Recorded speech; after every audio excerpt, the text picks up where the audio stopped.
On apprenait récemment que l'opération de l'OTAN baptisée Defender Europe 2022 sera organisée conjointement avec l'Ukraine. Alors ça n'a l'air de rien, mais il faut s'intéresser aux opérations de l'OTAN parce qu'elles nous révèlent ce qui peut devenir un point de conflit majeur. En l'occurrence, tous les ans a lieu cette opération, Defender Europe, qui est une opération militaire de l'ensemble des pays appartenant à l'OTAN, une forme d'entraînement.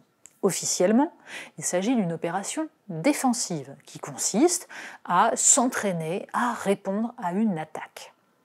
Alors curieusement, tous les ans, le méchant de l'histoire, c'est plutôt la Russie.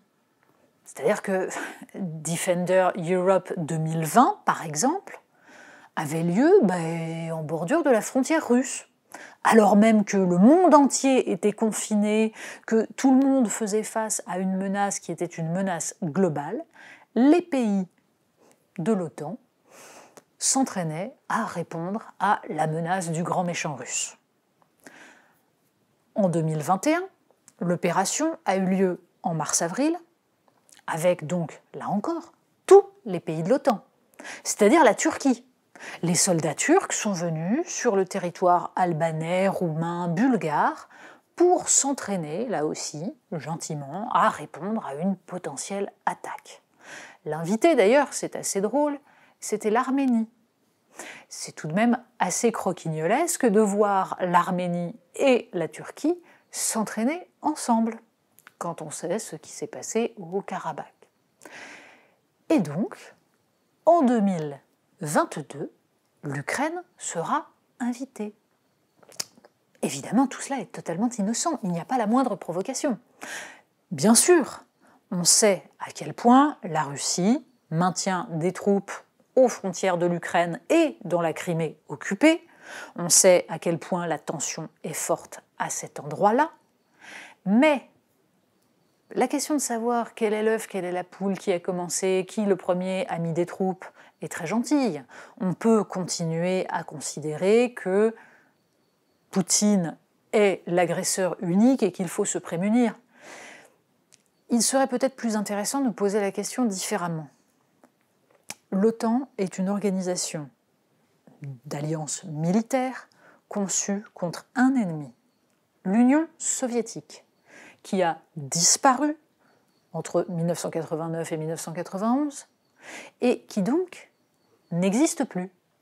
Certes, on peut considérer que Vladimir Poutine est loin d'être un démocrate, qu'il a fait preuve d'une force tacticienne assez grande et d'une volonté impérialiste assez marquée.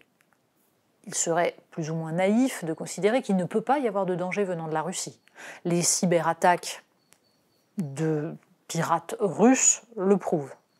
Pour autant, l'Union européenne, les pays d'Europe, doivent-ils considérer que leur ennemi principal est la Russie? Y a-t-il une légitimité à continuer, sous le parapluie américain, à faire des manœuvres d'entraînement aux frontières russes, comme si le danger principal actuel était la Russie, en y intégrant des soldats turcs, notamment dans les Balkans, à un endroit où la Turquie est en train de petit à petit tisser sa toile, réislamiser cette partie de l'Europe qu'elle considère comme faisant partie de l'Empire ottoman et donc de sa sphère d'influence, il y a là quelque chose de parfaitement absurde. Or, visiblement, ça gêne assez peu de monde. Certaines organisations de militaires, comme le collectif interarmé, s'en sont émues, mais apparemment, le débat politique n'a pas lieu ni en France ni en Europe. Il serait peut-être temps de se poser la question de savoir quels sont réellement les ennemis de l'Europe et si véritablement l'Europe a intérêt à continuer de servir de paillasson aux États-Unis, c'est-à-dire à fournir des hommes, du matériel, une activité militaire pour que le Pentagone et l'ensemble de la classe politique américaine continuent à communier dans la peur et la détestation de l'ennemi russe sans repenser réellement la géostratégie.